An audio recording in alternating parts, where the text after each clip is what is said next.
Olá pessoal, boa noite. Estamos aqui para mais uma live. A live de hoje está com um tema super legal. O tema é o seguinte: 10 coisas que parecem com a dermatite atópica, mas não é. Ou seja, os diagnósticos diferenciais. Então, existem diversas doenças que parecem com a dermatite atópica, mas não é dermatite atópica. É sobre isso que a gente vai falar hoje. Olá, gente, boa noite. Vamos entrando.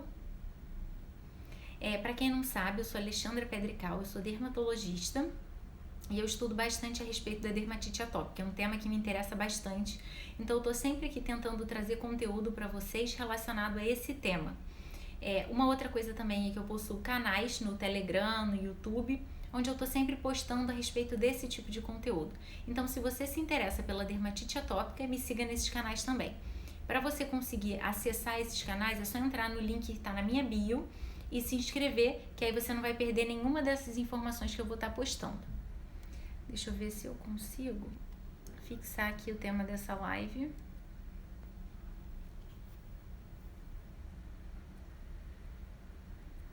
Tá, não tá entrando. Tudo bem, então vamos lá, vamos começar. Daqui a pouquinho eu coloco o tema aqui pra gente.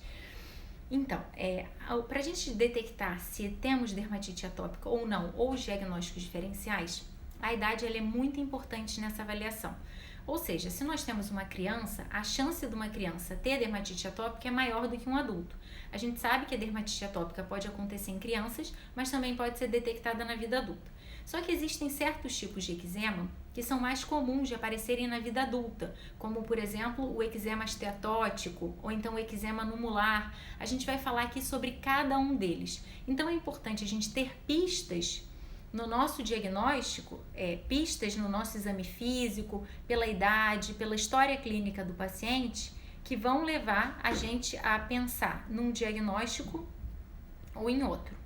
Então, o primeiro diagnóstico diferencial para dermatite atópica que eu trouxe aqui para vocês é a dermatite seborreica. A dermatite seborreica é uma lesão que ela tem períodos de remissão e exacerbação, da mesma maneira que a dermatite atópica. Então, por exemplo, se você está estressado, você pode ter uma piora da dermatite seborreica. Como é que você consegue identificar a dermatite seborreica? Ela tem manifestações um pouquinho diferentes pela faixa etária pediátrica ou de adultos, por exemplo. Nas crianças, ela pode acometer o couro cabeludo, pode dar na área das bochechas e pode dar na área das fraldas. Então, a gente sabe que em bebezinho pequeno não é tão comum que a dermatite atópica acometa a área das fraldas. Então, isso é uma pista pra gente. Uma outra coisa é que a dermatite seborreica, ela não coça igual a dermatite atópica coça. Ela coça também, principalmente se é no couro cabeludo, mas não da mesma maneira que a dermatite atópica. E nos adultos, como é que a gente consegue identificar a dermatite seborreica? Ela cursa com lesões, são placas avermelhadas, descamativas, que dão nas áreas seborreicas principalmente. Então pode acometer o couro cabeludo, as sobrancelhas, a área da glabela, aqui o sulco nasogeniano. Em momentos não tão comuns, pode acometer também a área do peito e a área das costas. Então, a característica das lesões, a distribuição ajuda muito. Até mesmo quando a gente vai avaliar, a dermatite seborreica, ela tem uma característica diferente da dermatite atópica. A escama, olha só, coisa de dermatologista, hein? A escama da dermatite seborreica é diferente da dermatite atópica. É uma escama mais graxenta, mais oleosa. Então, isso fala a favor de uma dermatite seborreica. Uma outra coisa que no bebezinho pequeno pode acontecer é aquela crosta láctea, que é quando tem aquela dermatite seborreica do couro cabeludo. Isso é super comum em bebês, forma aquela crosta assim, um tom meio amarelado, que chama de crosta láctea e está relacionada à dermatite seborreica em bebês. A gente sabe que a prevalência da dermatite seborreica ela é bem grande. Em adultos, ela pode acometer aí 1 a 3% da população. Então, isso aí dá pra gente uma pista de como essa lesão ela pode ser prevalente. Uma outra dica também em relação à dermatite seborreica é a seguinte: a gente viu alguns fatores que quando a nossa dermatite atópica não está melhorando, a gente tem que suspeitar. Então, quando a gente tem uma dermatite seborreica que também está refratária, que não está melhorando, ou seja, eu já tive paciente assim no consultório, eu estou fazendo todo o tratamento preconizado para dermatite seborreica e não melhora. às vezes a gente tem que pensar numa imunossupressão. Eu já tive uma paciente no consultório que ela tinha uma dermatite seborreica da face, acometia áreas características, que era a área das sobrancelhas, a área da glabela e o sulco nasogeniano. Só que eu fiz tudo que foi tratamento possível com ela, até antifúngico por via oral ela tomou e nada de melhorar. Então, nesse caso, a gente tem que suspeitar da infecção pelo HIV, que é uma infecção que vai abaixar a nossa imunidade e que cursa com lesões de dermatite exacerbadas. Uma outra característica da dermatite seborreica também é que ela pode acometer pacientes que tenham alterações neurológicas ou então que tenham a doença de Parkinson, pacientes que tenham alterações do humor, que são alterações psiquiátricas. Então, tá mais frequente a dermatite seborreica nesses pacientes. Então, esse foi o primeiro diagnóstico diferencial. Gente, eu recebo muita mensagem aqui no perfil me perguntando, eu tenho uma lesão descamativa no couro cabeludo, o que isso poderia ser? E a dermatite seborreica é super frequente. Para quem não sabe, é a famosa caspa. Só que a gente sabe, assim, não é tão simples, porque psoríase, dermatite atópica também podem acometer o couro cabeludo. A gente pode ter dermatite de contato por irritante e diversos outros que a gente vai citar aqui ao longo da live. Então, segunda razão que a gente tem que suspeitar, apareceu um eczema na sua pele. O que poderia ser? Uma dermatite de contato por irritante ou uma dermatite de contato alérgica. E, para piorar a nossa situação, pacientes que tenham dermatite atópica têm uma chance maior de desenvolverem a dermatite de contato por irritante. E podem as condições estarem associadas. Então, é um diagnóstico diferencial, mas elas podem caminhar juntas também. A dermatite de contato por irritante, eu vou diferenciar da dermatite de contato alérgica. Ela pode ter manifestações na pele muito similares a qualquer outro tipo de eczema. A dermatite de contato por irritante é a dermatite de contato mais comum, é mais comum do que a alérgica. Ela não tem mecanismo imunológico envolvido. Enquanto na dermatite de contato alérgica a gente sabe que tem componentes imunológicos, é uma reação de hipersensibilidade tardia do tipo 4 e cursa com recrutamento de linfócitos T, na dermatite de contato por irritante, isso não acontece. Na verdade, acontece uma exposição a certas substâncias na nossa pele que vão causar irritação. Substâncias que podem gerar irritação. Água, se você está mexendo frequentemente com a água, você tem uma maior chance de ter uma dermatite de contato por irritante. Pessoas que trabalham com água, que manuseiam muito a água, isso pode acontecer. A gente observa até que às vezes essas pessoas elas podem perder a cutícula, justamente porque a água, ela em excesso, ela pode ter esse efeito abrasivo.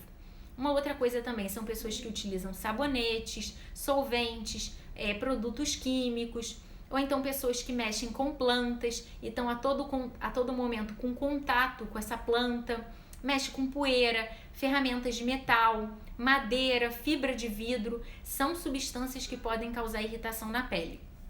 Então, na dermatite de contato por irritante, o que acontece? Acontece uma irritação na pele, consequentemente você tem um aumento da permeabilidade, uma perda de água transepidérmica e a gente perde o fator de hidratação natural da nossa pele. Então, fica mais fácil para as substâncias penetrarem, a água sai com mais facilidade, então resseca a pele e aquele fator que a gente tem natural de hidratação é perdido. Então, é um prato cheio para a gente ter uma dermatite por irritante. As manifestações de pele da dermatite de contato por irritante e da dermatite de contato alérgica e da dermatite atópica podem ser muito similares. Ou seja, qual é a manifestação na pele? Eczema. O eczema ele pode ser agudo, subagudo ou crônico. Quando a gente tem um eczema agudo, às vezes pode ter vermelhidão, inchaço, bolinhas vermelhas, bolinhas de água, às vezes uma coceira bastante intensa. Então a gente fala que é uma lesão bem inflamada e ela exuda, sai aguinha, mina água. Isso é um eczema. Pode ser eczema por alergia de contato, irritação de contato ou dermatite atópica. Ou seja, a manifestação na pele delas pode ser igual. Pode ser subagudo ou crônico. a lesão ela já começa a ficar mais seca, ela fica mais liquenificada, que a gente fala, como se acentuasse os sulcos naturais da pele, fica aquele grosseirão. Às vezes pode dar as bolinhas, em vez das vesículas de água, as bolinhas de água, desculpa, que são as vesículas, pode dar bolinhas mesmo, que são as pápulas, e fazer essa liquenificação, esse aspecto bem ressecado. Então, às vezes, o que acontece? Eu já recebi aqui de vocês, as pacientes me mandam às vezes foto. O que é isso, doutora? E eu sempre respondo. Às vezes a gente olhando uma lesão de eczema, a gente não consegue definir a causa do eczema. Porque é isso que eu disse, a lesão ela é igual. A lesão do eczema ela é igual. O que muda, às vezes, é a história do paciente. Na dermatite atópica, por exemplo, a gente sabe que tem um componente genético, tem uma distribuição mais característica das lesões de acordo com a faixa etária. Na dermatite de contato por irritante vai ter a história, o paciente vai te contar, olha, eu mexo muito com água, eu trabalho com madeira, mexo com algum produto químico, ou então, eu gosto muito de... meu hobby é mexer no meu jardim. Então, a história do paciente é muito importante. O médico tem que ouvir o que o paciente tem para dizer. Não adianta olhar a lesão da pele, porque a manifestação é muito parecida. Então, é importante vocês saberem disso, porque às vezes, pra gente que não trabalha com pele, né? Às vezes a gente acha que só olhando o dermato já vai saber o que é, quando a gente sabe que a história é muito importante. A dermatite de contato por irritante, ela é mais comum de acontecer nas mulheres.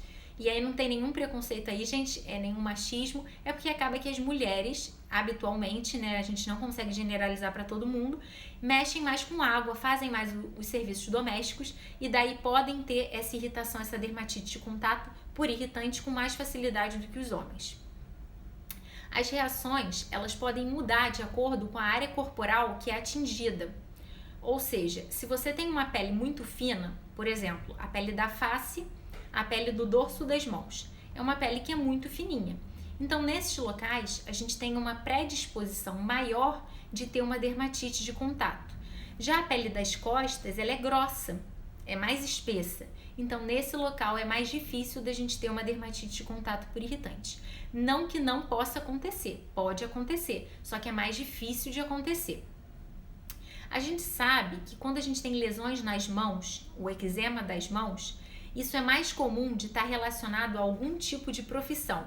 Aí chama uma dermatite ocupacional, principalmente naqueles profissionais que trabalham com as mãos, profissionais de saúde. Eu, por exemplo, eu tive eczema nas mãos por conta do uso do álcool gel e de sempre estar lavando a mão entre um paciente e outro. Então, sabonete, álcool gel e eu faço procedimento. Então, várias vezes eu tenho que colocar luva. Então, são todas substâncias que vão tirar aquele fator de hidratação da minha pele e eu vou ter, sim, uma chance maior de ter um eczema. Também quem trabalha com indústria, dona de casa, empregada doméstica, que está em contato com sabonete, com químicos, com solventes, enfim, isso tudo, de acordo com a sua profissão, pode aumentar a chance de você ter um eczema. E, gente, isso daqui vale também para quem trabalha em salão de cabeleireiro, que está sempre utilizando tintura, né, água oxigenada, isso daí também pode predispor a você ter uma dermatite de contato por irritante. Uma outra coisa pessoas que transpiram muito nas mãos e nos pés têm uma maior chance de ter uma dermatite por irritante. Então, se você tem hiperidrose, aquele suor excessivo de palmas e plantas, às vezes na axila também, na virilha também pode acontecer, você tem uma chance maior de ter uma dermatite de contato por irritante, porque o suor, ele deixa aquele lugar mais úmido, às vezes é um local que vai ter fricção, e aí as substâncias irritantes podem penetrar com mais facilidade. Geralmente, como é que a gente vai suspeitar se a lesão é muito parecida com a DA? O irritante, a gente vai ter lesão de eczema no local de contato com o irritante, ou seja, se a gente mexe com aquilo ali com as mãos, o eczema aparece nas mãos. Se a gente estava mexendo com uma planta e aí por alguma razão a planta esfregou aqui, você passou no mato e a planta esfregou aqui, o eczema vai aparecer nessa região. Então, ele é mais frequente de acontecer no local que você teve contato com aquele irritante. Como é que a gente fecha o diagnóstico da dermatite de contato por irritante? Então, pela clínica, ou seja, você vai olhar a lesão e, como eu falei, você vai escutar o que o paciente vai te contar. É muito importante. Às vezes o médico, ele tem mesmo que fazer uma pergunta direcionada, porque o paciente muitas vezes ele não associa. A gente sempre fala que a pele conta uma história. Então, se eu estou examinando a mão de um paciente, eu vejo que ela está ressecada, a acentuação dos sulcos da mão, eu olho para a mão, não tem cutícula, a unha está quebrada, rachando. Eu pergunto, você trabalha com água? Você mexe muito com isso? Você utiliza algum produto químico? Porque para mim isso é muito instintivo, mas para o paciente não. Ele pode não perceber a relação da profissão dele com aquele eczema que está aparecendo nas mãos. É necessário realizar algum tipo de exame adicional? Às vezes, a maioria das vezes não. Como não tem mecanismo alérgico, para fazer o diagnóstico da dermatite de contato por irritante, a gente não precisa de exames.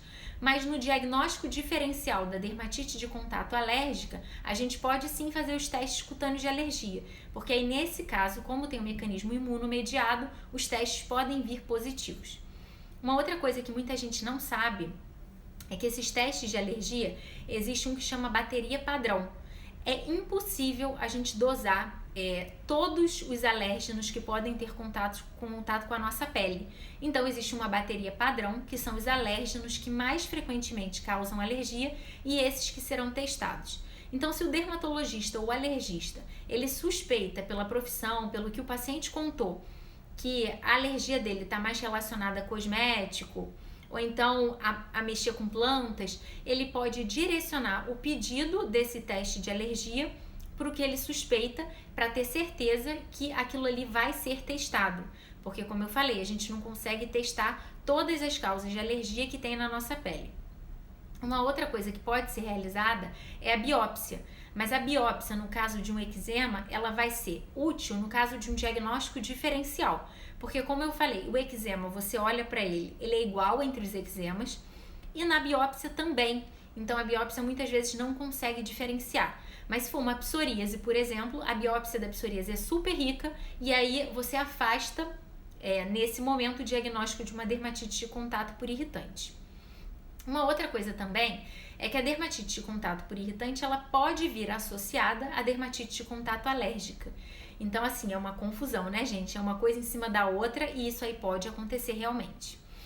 A gente sabe também que existe uma coisa chamada dermatite associada à incontinência. Então, pacientes que utilizam fralda e ficam muito em contato com a urina e com as fezes, naquele ambiente abafado da fralda, elas têm uma chance maior de ter uma dermatite de contato por irritante. Então, tem que ter atenção.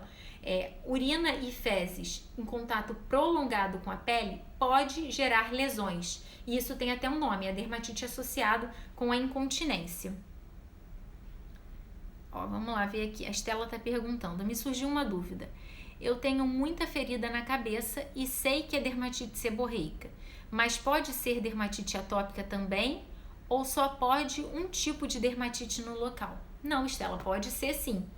A dermatite atópica aumenta a chance de você ter uma dermatite de contato por irritante. Então, se você está com uma lesão no couro cabeludo relacionada à dermatite atópica, mas aí você foi lá e fez uma tintura, você pode, junto com aquela lesão da dermatite atópica, piorar a sua dermatite por conta do contato com a tinta. Então, aí a gente entra naquele assunto. Minha dermatite atópica não está melhorando. A gente tem que investigar se não tem também uma dermatite de contato associada para ela não piorar. E que pode estar associada também com a questão da dermatite seborreica, né? Que a gente também falou. Você mandou outra pergunta aqui, deixa eu dar uma olhadinha. Doutora, poderia nos contar como funciona a consulta online, como consegue fazer o diagnóstico, já que não vem pessoalmente, certo? Então, como é que funciona a consulta online? Eu faço geralmente pelo aplicativo Zoom, é uma videoconferência com o paciente, e aí a minha secretária entra em contato com esse paciente e pede para ele mandar fotos antes da consulta. Que aí eu consigo, juntando as fotos do paciente, o que ele vai me contar na consulta, fazer uma correlação entre as coisas que ele está me contando para tentar chegar num diagnóstico. Qual é a limitação? É o toque, né? Eu não consigo tocar na pele do paciente, Se precisar de algum exame adicional, por exemplo, uma biópsia para uma exclusão diagnóstica, isso eu não consigo fazer. Mas geralmente funciona bem. Com a foto e com a videoconferência, geralmente funciona. Mas da mesma maneira que você encontrar o paciente ao vivo, pode ter também algumas limitações, existem na consulta presencial. Na consulta online também tem algumas limitações e a gente vai tentando vencer essas limitações. Eu não sei, eu espero ter respondido sua pergunta. Então, vamos agora falar da dermatite de contato alérgica, aquela que tem um componente imunomediado, tem participação de linfócitos T. E é aquela que a gente vai conseguir pesquisar pelo teste cutâneo de alergia. Quais são substâncias que são comumente associadas a essa dermatite de contato alérgica? São diversas. Tem uma substância que chama urushiol, que está na planta e pode gerar essa dermatite. O níquel é super frequente, metais no geral, mas principalmente o níquel pode estar muito relacionado à dermatite de contato alérgica, então contato às vezes com bijuteria. Conservantes como formaldeído, quaternio, produtos de skincare. Então a gente sabe que conservantes, às vezes que está ali para preservar o seu produto de skincare, por exemplo, ele pode estar gerando uma dermatite de contato alérgica. Fragrâncias também, perfumes, cosméticos, antibióticos que a gente às vezes aplica na pele. Um antibiótico que assim é usado indiscriminadamente e pode com muita frequência causar dermatite é o nebacetim, que é a neomicina com a bacitracina. Eu já também comentei sobre isso, eu não indico que o paciente apareceu uma lesãozinha de pele, passe esse creme de antibiótico, porque o antibiótico ele vai servir para curar uma infecção. Se você não tiver uma infecção da pele, você às vezes vai criar um germe mais resistente e não vai conseguir tratar aquela lesão de pele. Então não usem antibióticos dessa maneira, até porque pode causar dermatite também. Tintas de cabelo que tem a parafenileno-diamina podem causar alergia também. Então a dermatite de contato alérgica, ela cursa com umas lesões que são bem demarcadas, bem vermelhinhas, às vezes elas formam placas, podem ficar duras, pode gerar bolha, coceira naquele local. Às vezes ela pode gerar uma erupção eczematosa aguda na área de contato que você teve contato com aquele alérgeno. Regiões com pele muito fina, como os lábios, as pálpebras, a face, esse eczema ele pode acontecer com mais frequência. Uma coisa que eu observo frequentemente é alergia ao esmalte. Às vezes o paciente não associa, mas a alergia ao esmalte frequentemente causa eczema na pálpebra, porque o paciente está o tempo inteiro levando a mão nos olhos, coçar para manipular por alguma razão, e aí esse esmalte pode causar eczema de pálpebra. Então, atenção aí ao esmalte. Uma coisa interessante que acontece na dermatite de contato alérgica, que não acontece na dermatite de contato por irritante, é que as lesões podem acontecer afastadas do sítio de contato com o alérgeno. Ou seja, utilizei um produto na orelha, ou então no couro cabeludo. A dermatite ela pode acontecer, por exemplo, no pescoço, atrás da orelha, aqui perto da orla capilar. Então, ela pode ocorrer em locais adjacentes ao contato com esse alérgeno. Isso é mais difícil de acontecer com a dermatite de contato por irritante. Também pode acontecer na mão, a dermatite de contato alérgica. A lesão facial, às vezes, acontece por contato com cosmético, ou então quando você tem na mão alguma substância que é alérgica, você leva no seu rosto, como esmalte, e você pode estar desencadeando o eczema também. Tintas, shampoos também podem gerar dermatite de contato alérgica. Eu sempre converso com o meu paciente que tem dermatite atópica e tem lesão no couro cabeludo, qual shampoo que ele está utilizando. Porque às vezes aquele shampoo pode estar piorando a dermatite, atópica e pode estar causando uma dermatite de contato alérgica também. Então tem que ter muito cuidado com shampoo. Tecidos e tinturas de roupa também podem estar associados com a dermatite. Então, se você usou uma roupa, você está tendo um eczema no tronco, aqui nas axilas, que são lesões que estão em contato próximo com a roupa, isso aí fala a favor de uma alergia, às vezes, à tintura ao tecido que você está utilizando. Optar por produtos naturais veganos, por exemplo, seria uma opção melhor ou não tem influência? Sempre recomendo os produtos hipoalergênicos. Mas assim, isso aí é teste mesmo. Às vezes um paciente vai utilizar um produto vegano, vai ter um resultado bom, porque às vezes é um produto mais natural, que não tenha tanto conservante e pode ter uma boa resposta. Mas a gente sabe que até produtos naturais podem desencadear alergia, tanto que existem as alergias alimentares. Às vezes o paciente pode ter alergia a morango, alergia a abacaxi, que teoricamente são substâncias naturais também. Então os produtos naturais também podem causar alergia. Doutora, boa noite. A Thaís está perguntando: a senhora poderia me dizer se existe a possibilidade de manchas vermelhas, como se fossem bolinhas que aparecem e somem no decorrer do dia, pode fazer parte da dermatite atópica? Então vamos lá, bolinhas que somem e aparecem durante o dia. Não dá para fechar somente com essas lesões de dermatite atópica. A dermatite atópica, existe diversas outras características para a gente fechar o diagnóstico. Só com isso aí que você me descreveu, eu não consigo fechar dermatite atópica. Então, a dermatite de contato alérgica também pode acontecer naqueles pacientes que têm um problema de circulação. Às vezes o paciente ele tem uma insuficiência venosa, ou seja, as veias dele não funcionam tão bem, ele tem às vezes aquelas varizes e a perna fica inchada, pode gerar aquela hipercromia, aquelas manchas escuras que às vezes fazem o formato de uma bota nas pernas. E aí, quando você tem essa estase do sangue no membro inferior, você tem uma chance maior de ter uma dermatite nesse local. Então, quem tem problema de circulação, insuficiência venosa, tem uma chance maior de ter uma dermatite nas pernas. Terceiro diagnóstico diferencial, lesões que podem parecer com a dermatite atópica, mas não é. Aí eu enquadro a psoríase. A psoríase, ela tem uma série de características que pode ser muito parecida com a dermatite atópica. Por exemplo, é uma doença crônica, que ela também tem períodos de alto e baixo. Ela pode gerar lesões em locais muito similares à dermatite atópica. Qual é a manifestação principal? A forma mais comum de psoríase é a psoríase vulgar, que cursa com umas placas avermelhadas, umas placas mais grossas, descamativas, e a escama da psoríase também ela é diferenciada. Às vezes é uma escama que a gente fala que é prateada, é bem grossa, bem grosseira. Então formam diversas placas por todo o corpo. Isso fala a favor de psoríase, diferente de dermatite atópica. Então a característica da lesão é muito importante. Certas áreas também de acometimento são mais comuns da psoríase do que da dermatite atópica.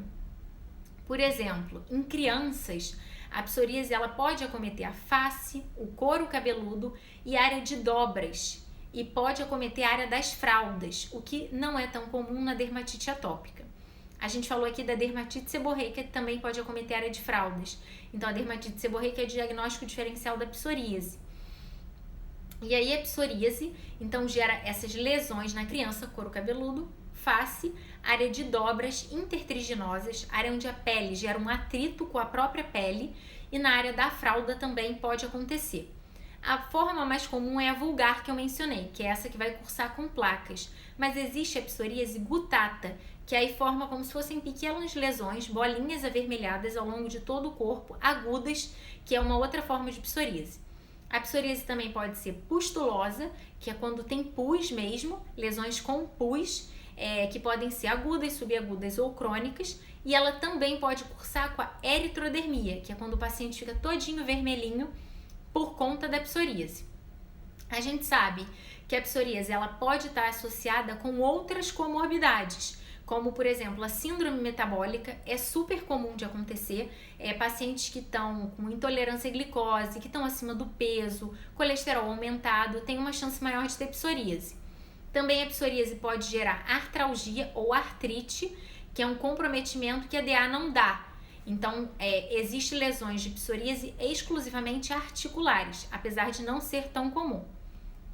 Um diagnóstico, às vezes, muito difícil da gente separar é a psoríase da dermatite de contato por irritante. Às vezes, se a psoríase só acometer as mãos e nenhum outro local, você pode ficar muito difícil para o dermatologista saber se aquilo ali é psoríase ou se é alguma coisa que você está tendo contato que está desencadeando.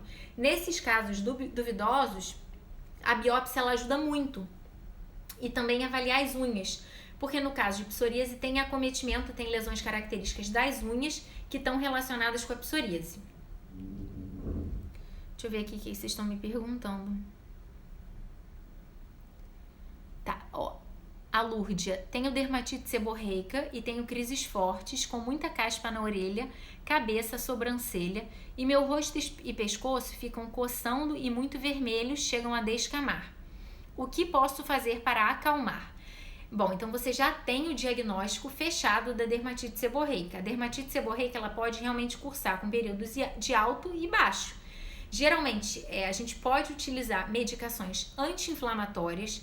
Se for no couro cabeludo, pode ser medicações que tenham associação com o antifúngico. E as medicações que a gente usa às vezes na DA, que são os inibidores da calcineurina, os imunomoduladores, eles também podem ser utilizados no tratamento da dermatite seborreica. É importante checar se você não está com algum fator emocional também que possa estar piorando essa dermatite seborreica. Às vezes a dermatite seborreica do couro cabeludo, por exemplo, pode piorar se você utiliza o condicionador muito próximo da raiz, se você dorme de cabelo molhado, se você prende o seu cabelo quando ele está molhado. São fatores que podem estar piorando a dermatite seborreica. Adriana, essa medicação, o Dupilumab, é muito cara. O governo dá essa medicação? Não tem muito a ver com o tema que a gente está te falando. Eu vou te responder rapidamente, mas depois eu vou focar mais nas perguntas relacionadas à live de hoje.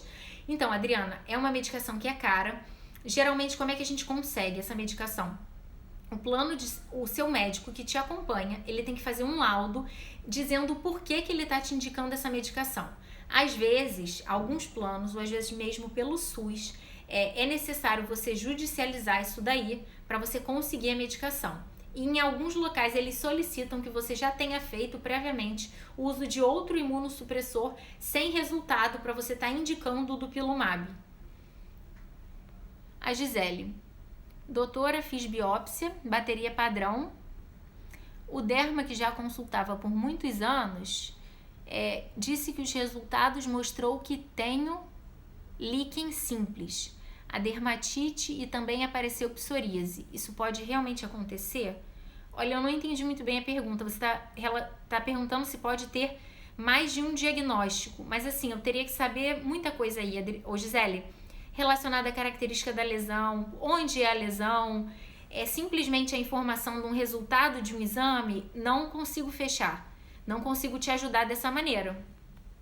Aline, doutora, eu tenho DA nas mãos dos dedos e nas pontas dos dedos. O que fazer para não coçar dormindo?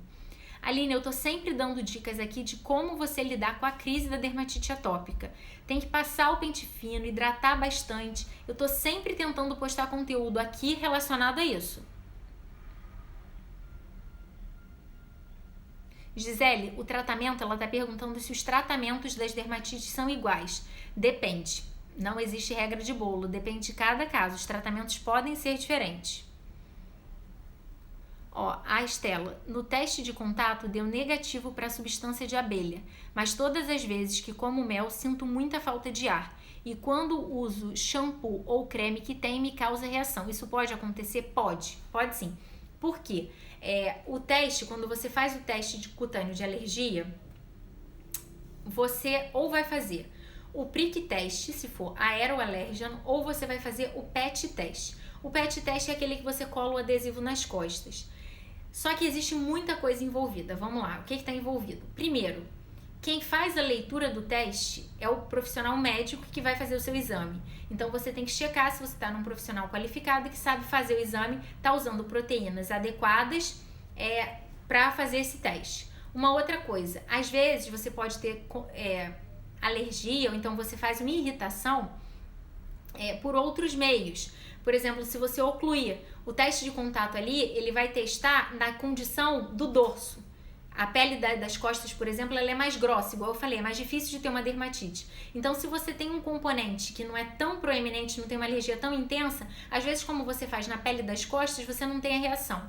Uma outra coisa, se você tem fotossensibilidade, por exemplo, você aplicou um produto no rosto, mas você só tem a dermatite quando esse contato com o sol acontece. Então, é uma fotossensibilidade. Você não consegue dosar isso pelo teste de alergia.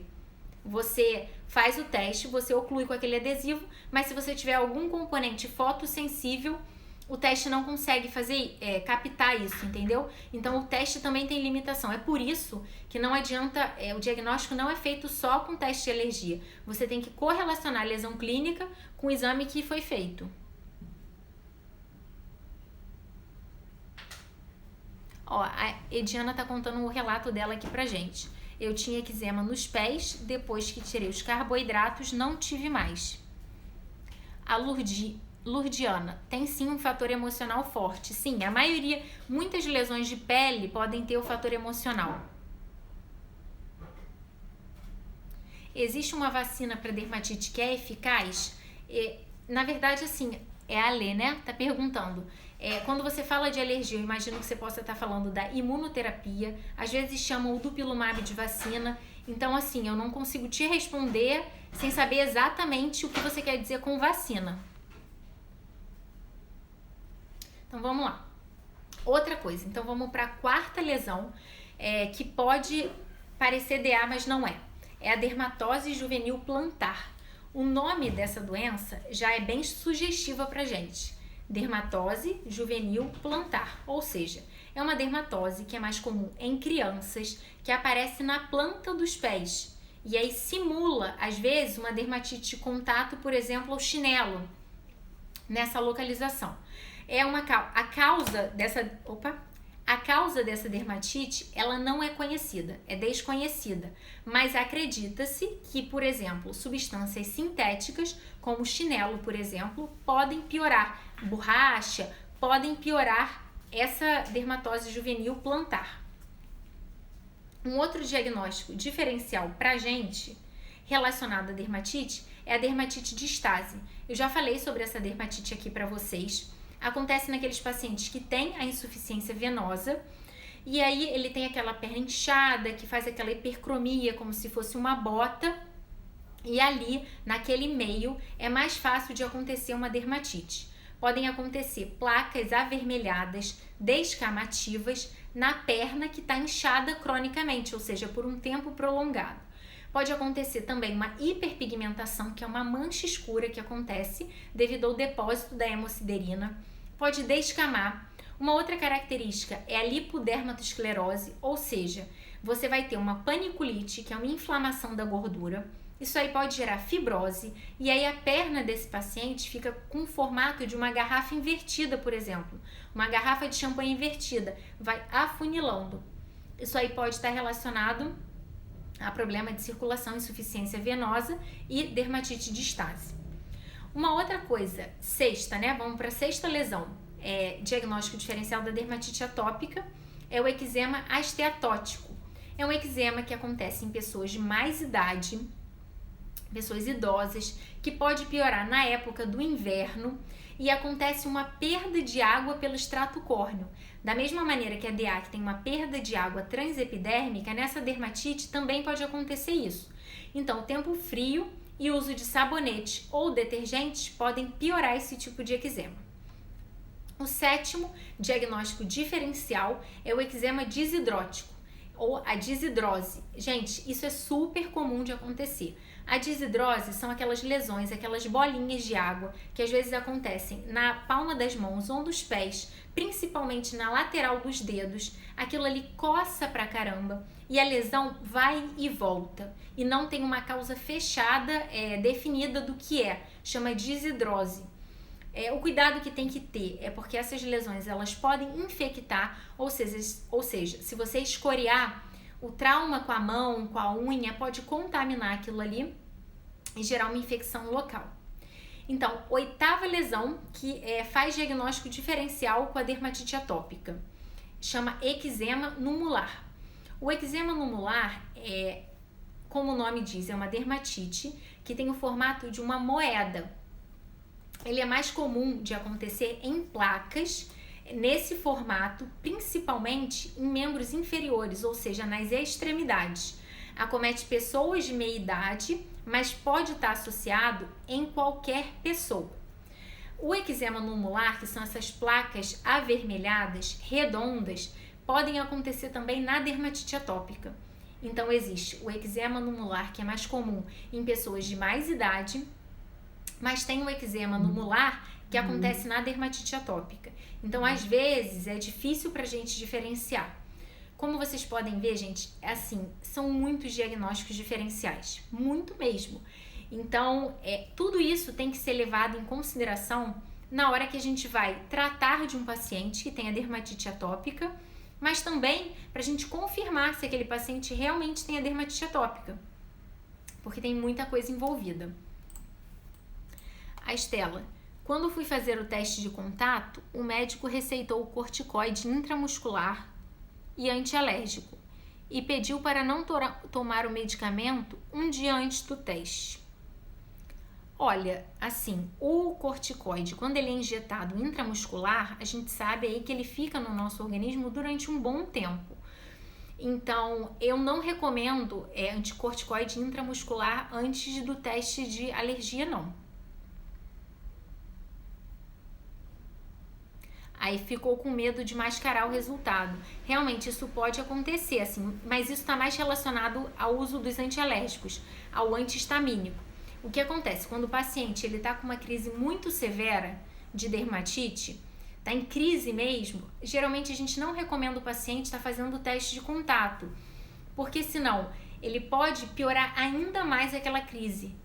E outra coisa, quando o paciente está numa crise intensa, se você vai fazer um teste de alergia, às vezes até substâncias que habitualmente não causam irritação naquele paciente, quando ele está em crise, aquela substância ela pode desencadear a irritação.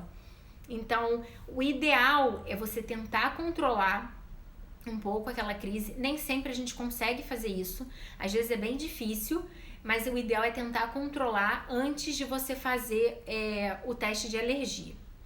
Então, nona coisa que pode ser muito parecida com a dermatite atópica é a infecção por fungos. A gente sabe que infecção por fungos pode acontecer nas palmas das mãos, na planta dos pés e por todo o corpo.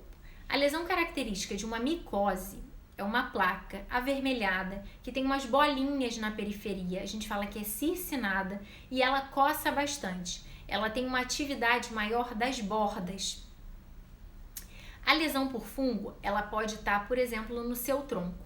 Mas existe uma coisa que chama ID, que é quando você tem uma reação de hipersensibilidade afastada daquela lesão primária e a gente fala que é desabitada. Ou seja, se você tem uma lesão, uma micose no seu corpo e você começa a aparecer com lesões na palma das mãos ou na planta dos pés, você pode ter uma ID, que é uma micose, uma infecção de pele desabitada, ou seja, se você fizer um raspado dessa lesão da mão, você não vai ver o fungo, você só consegue encontrar o fungo, o fungo é o bicho que está causando a micose, naquela lesão primária. Se for no tronco, você faz o raspado aqui, você consegue identificar. Na da palma da mão, não. Então chama ID. Isso também funciona como um diagnóstico diferencial. A gente sabe que para o tratamento da dermatite atópica, o uso dos corticoides ele é bastante indicado. Então, se você tem uma lesão, uma micose, o médico não fechou o diagnóstico da micose. Ele acha que é um eczema e ele te passa o corticoide. O corticoide, ele pode mascarar uma infecção por fungo. Aí a gente fala que é uma tinea incógnita, ou seja, você altera a característica da lesão. E aí, quando você vai no médico, às vezes o médico tem dificuldade de fazer o diagnóstico. Porque, como eu falei para vocês, a lesão por fungo é uma placa avermelhada, que às vezes tem uma borda mais ativa, que coça. Se você utilizar corticoide, você pode perder aquela borda mais ativa, você pode estar aliviando a coceira. Então, isso pode mascarar, às vezes, o diagnóstico da infecção fúngica. Tem que ter esse cuidado. Então, 10ª e última lesão que pode parecer com a DA é a escabiose, ou seja, a infecção por sarna. Gente, tem muita gente que fala que infecção por sarna nossa, mas acha que isso acontece em população de baixa renda, ou então tem esse preconceito relacionado a esse tipo de lesão, e a gente sabe que isso não é verdade. Existem vários locais que você pode estar contaminando. Geralmente a sarna você pega de outra pessoa e você pode pegar de fômites também, de contato. A lesão característica da sarna é uma bolinha avermelhada que coça bastante. Ela gosta de locais quentes, é um ácaro que vai causar a sarna. Esse bichinho ele gosta de um local mais quente, mais abafado e pode acometer o corpo inteiro. Eu também já vi isso acontecer. Paciente com sarna vai no médico, às vezes o médico que não está acostumado a ver pele, o que ele prescreve? Corticoide. Então, médico que não está acostumado a ver pele, viu uma lesão que coça, passou corticoide. Se a lesão for fungo ou se a lesão for escabiose ou sarna, você pode mascarar isso daí. Uma vez eu tive, infelizmente, um paciente que aconteceu isso, até já contei aqui pra vocês, mas nem todas as pessoas conseguem assistir todas as lives, então eu vou repetir. Eu atendia numa clínica que era próxima a um hospital, e aí teve um paciente pediátrico que estava com uma lesão assim disseminada por sarna, e aí foi prescrito corticoide para ele por via oral. Só piorou a situação. Ele desenvolveu uma infecção generalizada mesmo por conta do uso do corticoide. Uma outra coisa da sarna é que pacientes que tenham alterações neurológicas, por exemplo, a hanseníase, podem ter a sarna crostosa. Existe a escabiose normal, que é aquela que forma aquelas bolinhas avermelhadas em áreas mais abafadas e que coçam bastante. Às vezes pode acontecer punho, pode estar aqui na região da barriga, na criança às vezes acomete a região das fraldas. Mas na sarna crostosa ela é um pouquinho diferente. Na sarna crostosa é uma infestação total por esse ácaro, e quando a pessoa tem uma baixa da imunidade. Então, como eu falei, a hanseníase pode ser uma causa, paciente alcoólatra, HIV positivo, e aí vai gerar aquelas lesões bem crostosas mesmo, descamativas, grosseiras, que estão associadas à escabiose. Então, olha só, gente, é muita coisa. Aqui eu só citei 10 lesões que estão relacionadas ao diagnóstico diferencial da dermatite atópica, mas existem outras ainda, são lesões mais raras, existem até tipos de linfoma que às vezes podem ser similares a eczemas que aparecem na nossa pele. Então eu repito assim, não adianta a gente querer ter o diagnóstico, às vezes vocês me perguntam, eu tento responder ao máximo possível, mas é necessário muita informação para a gente conseguir fechar um diagnóstico. Olhar a lesão, às vezes olhar só a foto, sem uma história clínica, sem a história familiar, sem a história genética, às vezes a gente não consegue fechar o diagnóstico. Tem muita coisa envolvida. Por isso também que várias vezes o paciente com a dermatite atópica, ele roda em vários médicos antes de chegar num diagnóstico definitivo. Porque um médico olha e fala que é uma coisa, outro médico olha e fala que é outra. Pode acontecer dúvidas? Pode. Nenhum profissional ele vai saber tudo de todos os assuntos. Como eu falei, a dermatite atópica ela é uma doença que ela cursa assim, em períodos de alto e baixo. Então vamos lá, um bebezinho. O bebê tem 3 meses. Às vezes aquele bebezinho ainda não teve tempo da gente avaliar se ele vai ter uma lesão que vai cursar com altos e baixos. Às vezes a gente precisa, antes de fechar o diagnóstico, esperar um pouquinho. Até porque se você dá um diagnóstico de uma dermatite atópica para um bebezinho, às vezes de 1 mês, 2, aquele diagnóstico vai acompanhar ele ao longo da vida dele. E às vezes o pai e a mãe vão ficar com aquela preocupação de estar hidratando, de usando produtos caros, às vezes de skincare, ao longo de toda a infância daquela criança. Então, assim, antes da gente falar que um paciente tem uma coisa, é muito importante que a gente tenha certeza, porque a gente não sabe o quanto aquilo ali pode repercutir de maneira positiva ou negativa na vida do paciente. Gente, era isso que eu tinha para falar para vocês. Muito obrigada a quem ficou aqui até o final. A live vai ficar gravada, como sempre. Então, quem não conseguiu ver ao vivo, vai ter a oportunidade de ver a gravação. Se você perdeu o começo, você vai ter a gravação. De nada, Estela, é um prazer estar aqui com vocês. Eu amo quando vocês participam. O tema hoje foi um pouquinho diferente, não foi só sobre dermatite atópica, mas quem tem dermatite atópica precisa estar sabendo essas coisas também, tá bom? Beijão, boa noite para todo mundo.